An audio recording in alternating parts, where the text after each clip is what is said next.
I feel like with this topic tonight, where it's more a lot of mindset stuff, like a lot of mindset stuff, where we're not really talking about strategies that you're going to want to take a lot of notes for actual business behavior.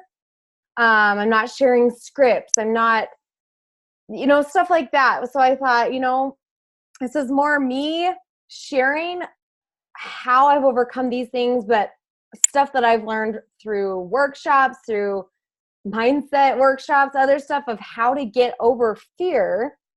And I know that I've done several team calls in the past about fear, but it's something that keeps coming up. It's something that keeps affecting us as we work in business. And so I want to start off this call with mentioning we are all entrepreneurs.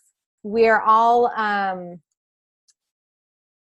in the realm of working online. We invite people in, and the biggest trap we get stuck in, one of the biggest traps we get stuck in, is in the inviting, because that's where it all starts.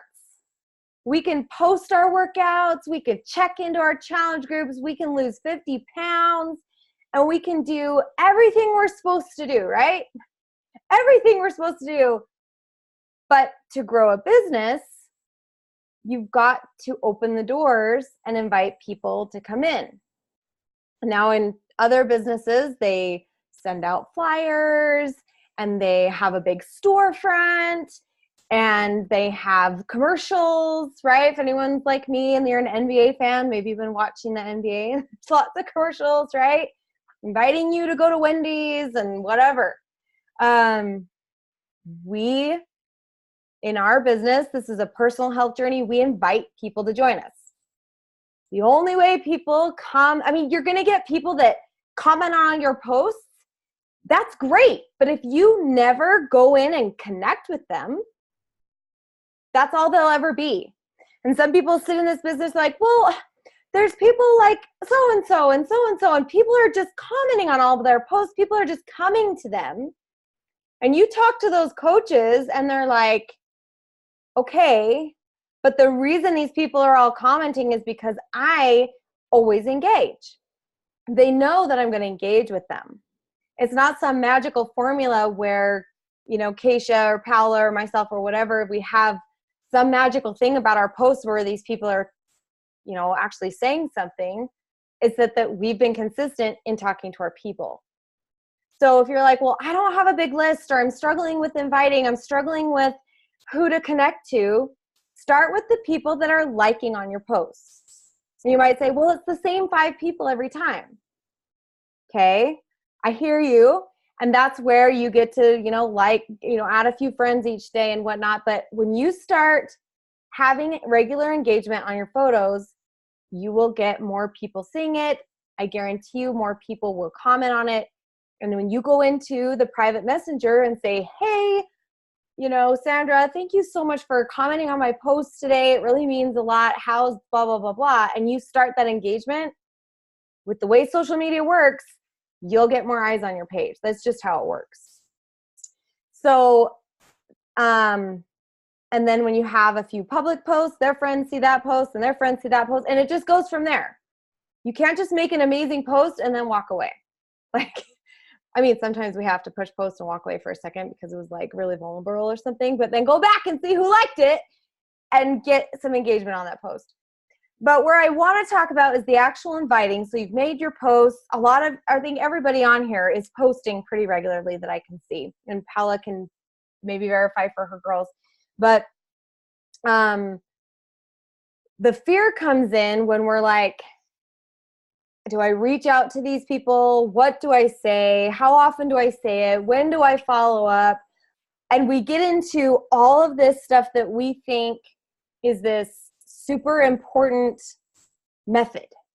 There's got to be a secret important method of how I talk to this person so that they say, yes, Robyn, I want to give you all my money for years to come and be your best customer ever. Has anybody had that happen? They're just like, take my money. It doesn't happen. That's just not that's just not how business works, okay? They want you to connect with them. They want you to build that trust. And trust is built when you get vulnerable with them and you show up first. That's how all the friendships are made. Somebody comes and shows up first. So what I want to lay this bottom line is that when you're afraid of inviting, when you're afraid of sending those messages, it's because of fear, right? We've laid that out. And fear is only present when love is absent. Let that sink in. You'll read that in 7 million different forms in any personal development book that you read. Any other thing you've ever listened to about the fear of inviting, if you've read the book Go for No, if you've read several books, you'll understand that when you don't want to reach out to these people, it's because of a lack of love. Think of all those people that liked on your photo. Think of those people you're thinking of right now that you just have not sent that invite to. Where does the fear stem from? Are you really worried about what they're going to think? Are you really worried about like offending this person because you're inviting them into something that could change their life? Think of all the amazing posts that you guys are making. Think about the last Facebook Live you did or whatever, or think about the last post that you were able to post that I lost 5 pounds. This is changing my life. Like that last moment when you were like, oh my gosh, I have energy today and I'm so grateful. Why are you not telling Sarah or Susie or Jackie or whoever what is holding you from inviting them into this huge buffet that we are all partaking of freely because somebody invited you? Now, granted, when someone gets that first invite from you and they don't answer back, that has nothing to do with you. I guarantee you 100%, A through Z, 100 million times over, that person is not sitting in their house saying, oh my gosh, that Paula girl just messaged me. She's so dumb. I wish she would never message me. Like, do you know what I mean? That sounds so dumb. Nobody does that. If they don't message back, it's because they're changing a freaking diaper or they're in carpool and they are like not irresponsible like some of us and on our phones in carpool. Like, people just have lives. And you'll find out that the people that are busy and have like stuff going on are actually some of our best customers because they want the solutions. They want the energy shake. They want the quick workouts. So don't write those people off that don't message you back right away. Those are like the people that message you back really quick, they don't have a life, I swear. Like if those people can sit and message you back and forth and back and forth, I've learned being a really busy mom that like if I sit and message someone back and forth and think, oh, I have to keep messaging this person. I have to, miss this important family dinner because I'm messaging all these people. That's actually the total wrong vibe that I want to give off to these people. I want them to know I have boundaries. I want them to know I have a life and that I respect it. So the next point I'm getting at is after you decide that you are going to just open your heart and love these people, you're going to send the invite anyway because you love them. You send the invite anyway because your heart is full of love. And if you're afraid, you have to think, what am I afraid of? Where is this fear stemming from? Because fear only exists when love doesn't exist. So when you are thinking, I'm afraid of inviting, there's a lack of love somewhere. And you may have to ask yourself a couple questions. Where is this stemming from? Why is this stemming from? Am I pretending I'm some, mind reader that I can read, Kim's mind? You guys, that is, we don't do that. You're wasting a lot of calories. So the lack of love, and then action is what will cure. Once you're like, okay, I have enough love. I want to serve these people. They deserve to be invited to this buffet. Then action is what will cure the rest of any fear that still is living in there. Just hit the send button the one time. Bring up the next name, type in your invite, hit send. So love, just do it. Just start. Just jump over the hurdle. And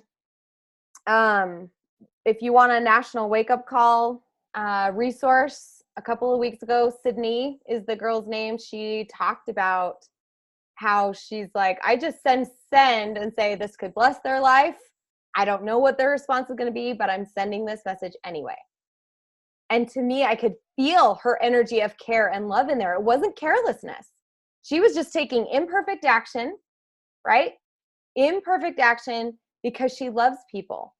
And you guys, something that holds true every single time in this business for the 5 years I've been doing it is you can say all the right, amazing, strategic scripts to the wrong person and it won't matter. But you can take imperfect action with a lot of love to the right person and they will say yes. So you can't overthink your scripts and what you're sending, because if it falls on somebody that is just not in a place in their life where they can embrace this right now, it will not matter what magical words or how persuasive you can be. It won't matter. But if they say, no, this isn't right for me right now, you can have a love response and say, I totally get that. I was there at 1.2. Do you mind if I keep you on my list for a future date? And you put them on your list. And they're like, yes. They will almost always say yes. Like, I don't think I've ever had anyone say no, actually. They're just like, oh, wow. She's like, this is serious. She's really going to keep track of me. So love, the imperfect action that will cure the fear, the national wake-up call. And then the last part in this section that I want to talk about or just mention, in this fear of inviting, is personal development. That is probably the key to hearing these types of things often. Hearing about how love is what opens the doors, hearing about how imperfect action is what we need to be doing all the time. Those types of things show up in every personal development, leadership, business book I've ever read. So the more that you're invested in your personal development, the more these ideas will sink in, and you'll hear it enough that when you get there on your phone or on your computer or whatever, and you're like, they'll come to you and be like, no, Robyn, you love these people. You're taking imperfect action. You're done. So this next piece I wanted to talk about, inviting overwhelm. I hear from people that are like, well, I invite all these people, and I have experienced this multiple times myself, and that's why I can train on it, right? We experience it, we get through something, we train on it, it becomes more solid for us. Is inviting overwhelm. So you invite a whole bunch of people, right? You got brave. You're like, I'm taking imperfect action. I love all these people. And then you open your inbox the next day and you have like 14 or 20 responses. And you're like, that's how I am. I'm like, I don't even know if I have the energy to talk to these people. Like, I was up, 7 million times with my toddler, or I'm potty training and there's poop on the walls, or I've been in this line for my 14-year-old, and you know what I mean? That's my life. And when I open my inbox to 14 people that want to tell me why they can't lose weight, and I'm like, maybe I just really don't want to do this right now. And we're human beings, and we're allowed those feelings. We can sit with that for a minute, and we can say, okay. And that's this little tip right here. When you have that inviting overwhelm, when you've took that action, you've got this list, allow yourself to sit with those feelings for a minute. Don't just try to push it away and be like, I'm in the hustle. My family deserves this. And you get so emotional about it. Step back and say, I'm allowing myself this feeling right now. I feel overwhelmed at that inbox number. Like, you can even say that out loud. I do. I look and I tell myself out loud what exactly is going on, because it takes the emotion out. Every good decision I've ever made in my life was when I took the emotion out of it. So I look at it and say, there's a number 14 on my notification inbox. That's people that are responding to my effort to put love out there with imperfect action. I'm getting a response. Like, I know that this might sound crazy, but when you take the emotion out, that's when you can progress. And like, I'll touch on that in a second, but remember that overwhelm is a choice that you're making. If you say, I'm overwhelmed, You just made that choice. Overwhelm is always a choice, whether it's overwhelm of the business, overwhelm of motherhood, overwhelm of your relationships, overwhelm of Beachbody Inviting. Choosing to say, I'm overwhelmed by this is a choice. It's an emotional response that you chose to have. That's why we can take the emotion out of it and make it just on paper. So overwhelm is a choice. Realize that you can take the emotion out of it by just speaking what it is. You can even write it on paper. Sometimes, you guys, I get so clear, like I'll take a piece of paper and I make like 14 circles and I answer each message and I cross it out. And you might say, oh my gosh, that's a lot of extra work. And maybe it is for you. But for people like me that get really emotionally involved, for me, that makes it a task that I check off. And it's really easy. And I don't get stuck in my message inbox in my phone being like, I got to bust through this. It becomes just a process. And this is where this next piece comes in of work hours. When are you going to tackle this inbox? Now that you've taken this imperfect action, now that you've invited these people. As a mom, you guys, and I don't know if everybody in here is a mom, but I'm assuming maybe you are. But if you don't have specific work hours set aside for your Beachbody business, like all of you are on right now, you set aside this time. And I don't know what you had to do to be able to be here and be able to be focused, but I'm like totally cheering you on and patting you on the back for that. You're here, you're focused, you're taking notes, you're taking action. Set aside a time every single day. Well, I don't work on Sundays, so I guess you could say 5-6 days a week, whatever your work time is, and you've got to say, this is my work time.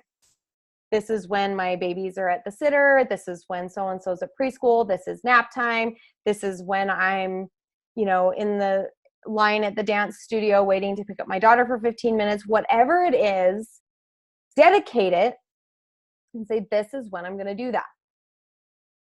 And here's the hard part. Only work in that time. If you find yourself with an extra 15 minutes at the soccer field, I highly encourage you not to work at that time. I know that sounds crazy, but if you find yourself filling every single crack of your day with this business, it's been my experience that you will seriously go crazy. And you will feel like this business is a negative thing sucking every second of your life. Instead of having this little spare minute at the soccer field where you can just put your feet up and enjoy the sunshine while you watch your son play, let it be. Knowing that you have your work hour from 8 to 10 p.m. on Wednesday night. Let it be.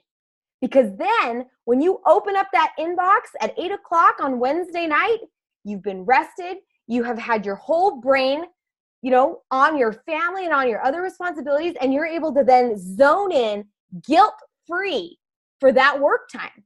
Whereas if you worked all day, you're like, you know what? I worked all day and I just can't work tonight. So you shut the computer down and you go snuggle with your husband and you write it off. Have anyone experienced this? Where you write off your work time because you crammed it in the whole rest of your day and you've been thinking about it. You've been thinking about it and thinking about it and thinking about it instead of honoring your work hours and saying, no, I'm doing it at this time. And then when you get there, you have this whole list of stuff that you are doing and you do it during that time. And then you turn the computer off and you go to bed knowing that you respected yourself, that you kept a commitment to yourself. And you know what's awesome is that rolls over into your attitude about the business. It rolls over to your attitude of your family about your business. It rolls over from your husband about your business. When he sees you respecting the business as a job, he will start respecting it as a job. I guarantee you. But when you try to squeeze it into all these other little moments, you will get guilt. He will feel, you guys, raise your hand if you're like, I hear what you're saying here. Like this is making sense in ways. So realize that if you get there at 8 o'clock Wednesday night and you've got your work hours, you work through your inbox list, you're working with your Success Club system tracker, right? And you've done 30 minutes of messages, who cares if there's 6 left? If you had some really good conversations going, maybe some of those ladies message you back because guess what? They have free time at 8 o'clock at night too when the kids are in bed. It's amazing how that works. So you had some really good conversations and there's 6 people left in your inbox and you're like, oh man, let it be until your next work time. It will still be there. Write their name on your list so that they don't get lost in your inbox, right? We're taking stuff off of Facebook, putting it on paper or Instagram message or whatever. Put it on your list. I promise you, you guys, my piece as keeping this consistent as a busy mom, my last piece that I'll get to in just a sec, writing stuff down or putting it in your streak spreadsheet or whatever you use is how it gets out of here so that it does not interfere with your family. And then all of a sudden it's a job. It's just like any job where you show up to the job, you have to be there. And so you don't think about all this other stuff. But if you don't have work hours and you're not respecting that, you're not respecting your family. You're not respecting what this can do for you, and they will feel it and you will too. So make sure that you respect those work hours so that when you get to the end of your list and there's still some stuff on it, you know exactly when it's going to get done and it will still be there. Those messages will still be there. Nobody's going anywhere. It's just fine. Just make sure that you write their name down on your list so when you get to those work hours, you've got a list and you can be productive. Not like, oh, I'm here for my work hours. I wonder what I should do. No way, man. Have a list and get it done. So keep your list. I use Google Streak. I know some people use Teamsy. Some people just use a good old spreadsheet to write down the people that they've been connecting with. And one of the other things, and I'm pretty sure I heard this on a national wake-up call. I can't tell you when exactly, but they were saying that, nope, it was in a Diamond training recently. And she said, you know what? When you respect your own time and you show up when you can, you're respecting that person's time too. Even if they're not on the same time as you, because I will tell you from experience, and I think every other leader can tell you this, when you sit down with dedicated work time to answer your inbox, your answers are better. Like your ability to really think through what they're saying is better. When you're trying to answer a message really quick in the carpool lane or really quick right before you have to leave on that thing or really quick, you try to read too much into what they're saying and shoot off this reply that often comes out less personal, and then you regret it, and they can feel that energy in that message. Whereas if you sit down and you're able to look at that inbox with dedicated time, you can give really good, thorough messages. And they can feel that. They can feel the genuinity. They can feel it. And you will be able to think through what you're saying, and it's not going to be off the cuff so hard. So when you respect that, you're also respecting the other person, and everything goes a little bit better. Your conversation will be more thorough. So be aware that sometimes you'll think you're going to get less done, but it's been my experience that you actually get more. Your productivity is just better. And remember that you want to be the coach that you want to attract. So if you're running around answering messages all the time, you're afraid of inviting people, you're going to attract people that are like that.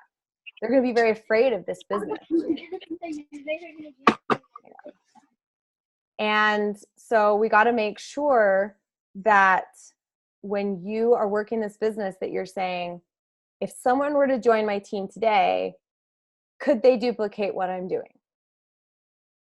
Would I be happy to share with them how I run this business? Or would they look at what I'm doing and say, heck freaking no? Like, could somebody come and shadow you for a day and be like, I could do that. I could do this Beachbody thing. Now there's different seasons. There's times where we're working 6 hours on a Monday.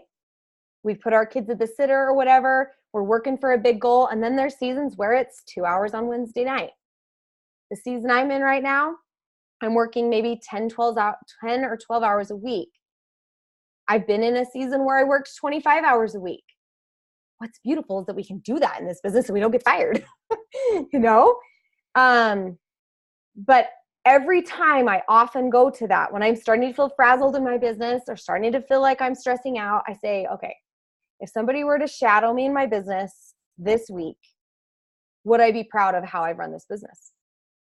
Would I be able to tell them how to run this business? And if the answer is, ooh, then I know I need to clean up my act for the next week. I got to double down and get back to the basics. Take the emotion out and do what needs to be done. And I know that in a leadership, I think top coach Micah Folsom was just saying, just do the crap. Just get the crap done. And I love that. So my last little section on how to do this business as a busy mom, and I know I've touched on a couple of pieces and hopefully you've gotten some valuable notes out of there. But remember that the biggest thing is the imperfect action. I have 5 kids ranging in age from 14 and a half to 2. We've got it all going on. My husband works a lot of hours. He is career driven, and I work this business at certain different times, and I've had to learn to be super intentional. I've had to learn the hard truth of if I say yes to something, it is always a no to something else. Always. And I know my team's probably heard that a million times, but it is always true. If you say yes to coaching Little League, what are you saying no to? If you say yes to coaching a challenge group, don't just think you can do that on the fly. You're saying no to something. If you are going to, whatever it is, say yes to that mom group with the toddlers on Tuesday mornings from 10 to 12, what are you saying no to? Is it your laundry? Is it your dishes? If you're saying yes to the laundry and the dishes, what are you saying no to? Is that something that your kids could do maybe at 7 o'clock later? And you could go say, hey, I'm taking some personal time. Put yourself in your master closet and sit there and invite for a minute. Maybe that's your work time. I went through a season like that where my family cleaned up from 7:30 to 8:15. And I went and literally sat in my closet on the floor with my list and did my inviting. That was what I did.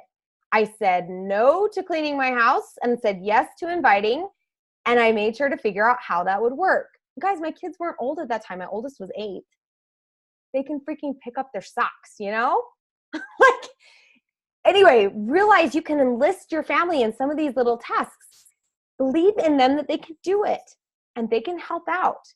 But just realize that if you're saying yes to X, Y, and Z, you're saying no to A, B, and C. You've got to know what those things are. One of the ways that I keep track of that is I use the 5-minute journal. I don't know if any of you guys do, but at night I write down like what went really well, what I could have done better. And a lot of times that pattern helps me to see where I could have delegated better that day or what I could have done. And over time, you know, I learned how to do these things a little bit better. But in being intentional through your day, understanding that every time you say yes to something, you're saying no to something else. And if you've got to be okay with that. You can't be upset that your business isn't growing, or you can't be upset about anything in the business if you continue to say no to it. If you continue to fill your time with all these other things. The other thing I wanted to make sure that we talked about as far as running this business consistently as a mom is making sure that you yourself have boundaries. That you as a human being have boundaries. Are you taking personal time?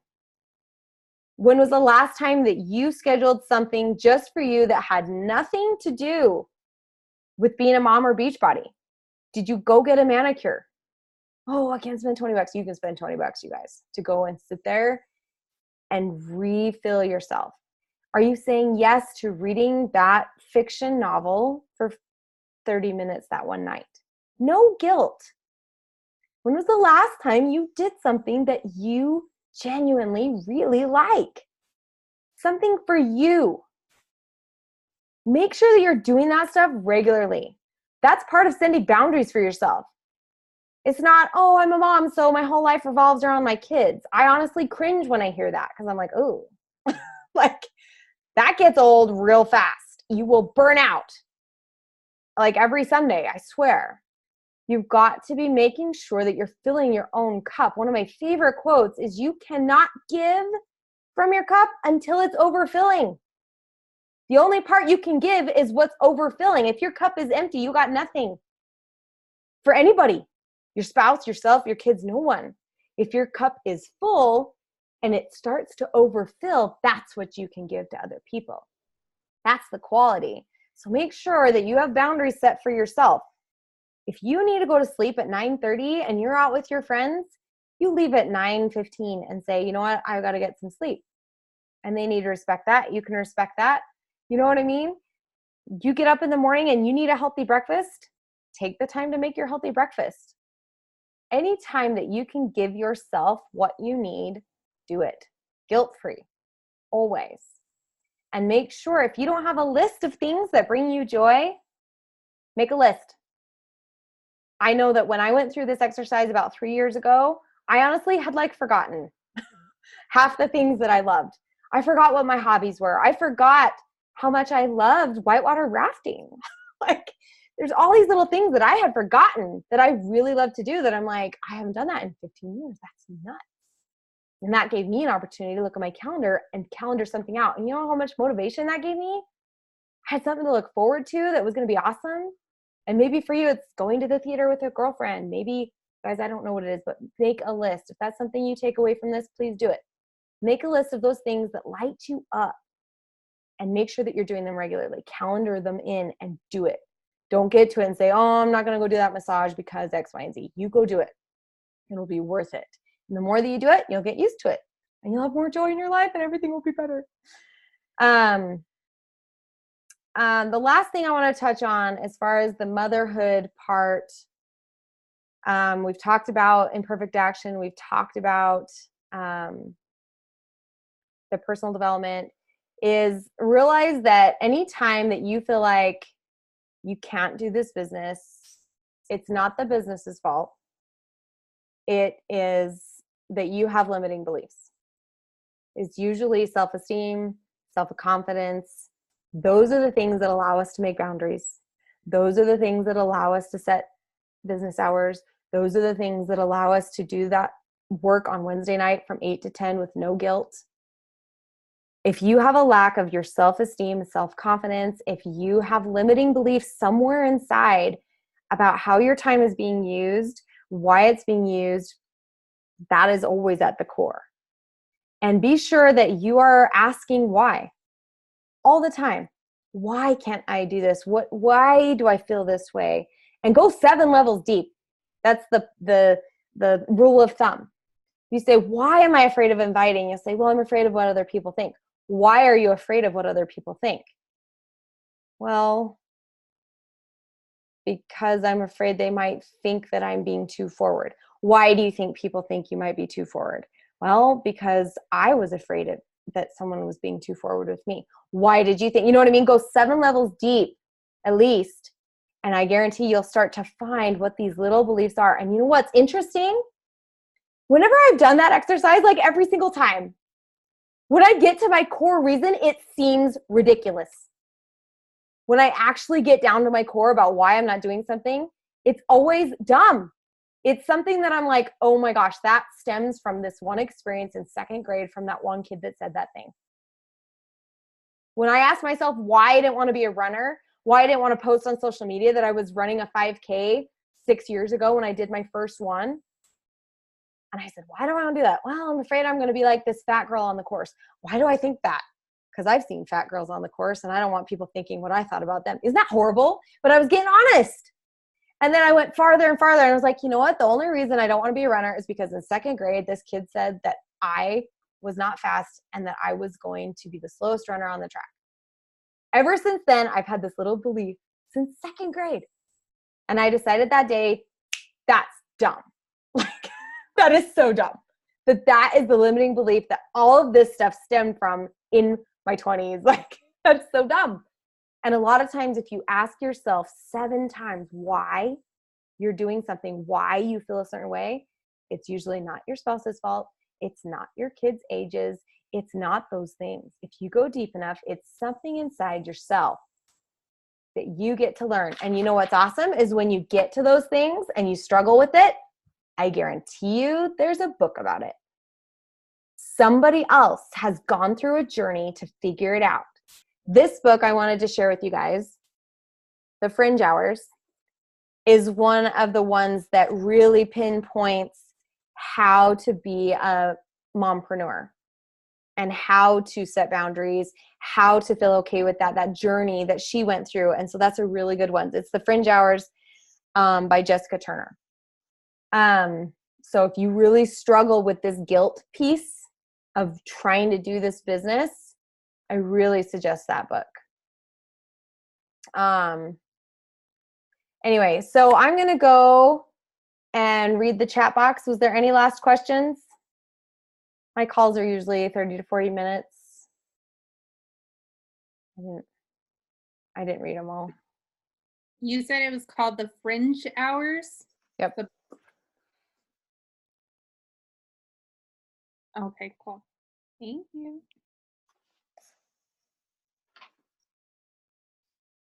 It's really, really good.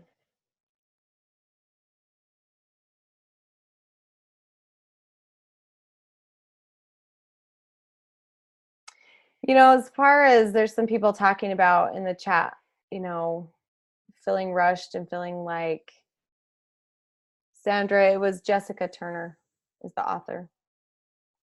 They say, you know, I always am thinking about the business even when I'm not doing the business.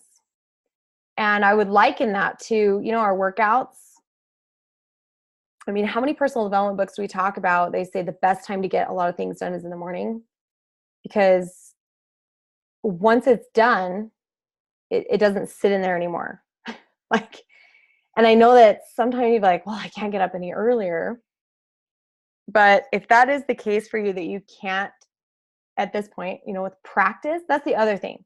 If you haven't been respecting your business hours, then you've been training yourself to have this habit of thinking about it all the time, because you have trained yourself that sometime in the day it's going to happen, so you have to keep it in here.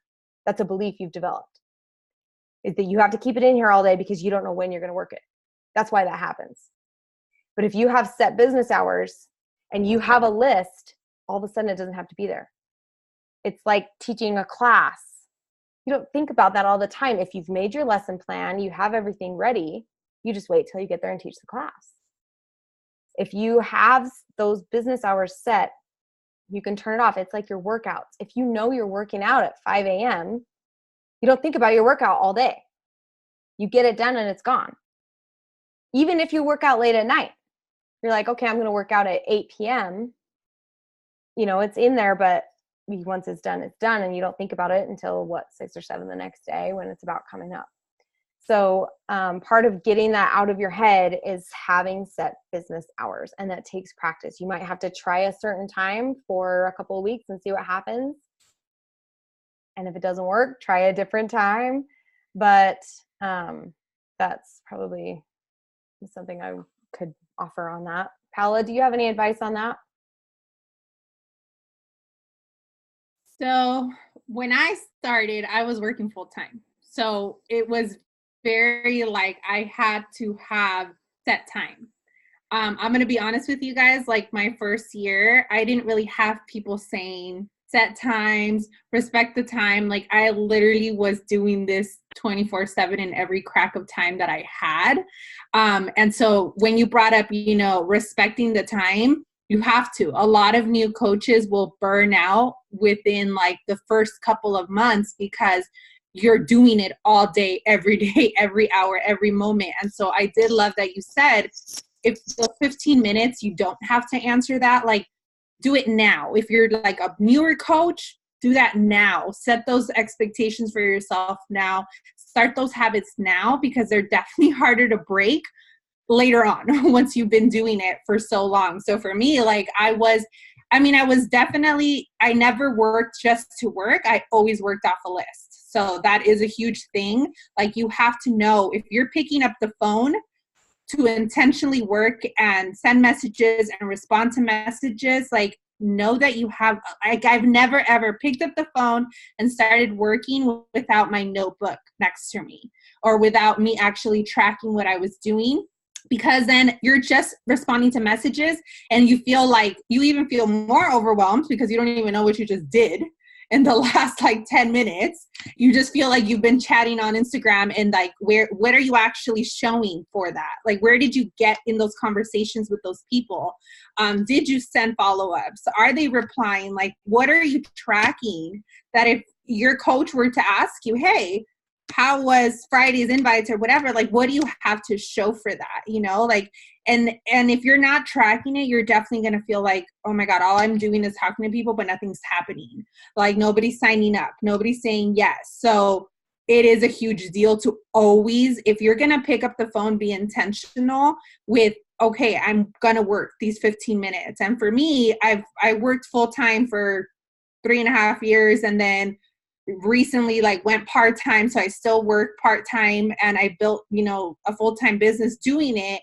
But I was so intentional. Like, if it was my 10-minute break at work, I would have my notebook with me and have my phone and answer messages in those 10 minutes, and then obviously put it away because I couldn't be on my phone at work. And then lunchtime, 30 minutes, those were my 30 minutes of work. And then my break time. And then, you know, in the afternoon, like I said, my first year, it was all day, every day, but I had a huge goal. Like, I needed to make enough money to move my family. And so, you know, having those conversations with your husband, maybe your situation is different from somebody else's situation. Maybe you don't need to grow this business as fast. Maybe you do. So those sacrifices kind of have to be your own. You have to figure out what you're going to sacrifice and what is worth sacrificing. But set those boundaries, because I was kind of open 24/7.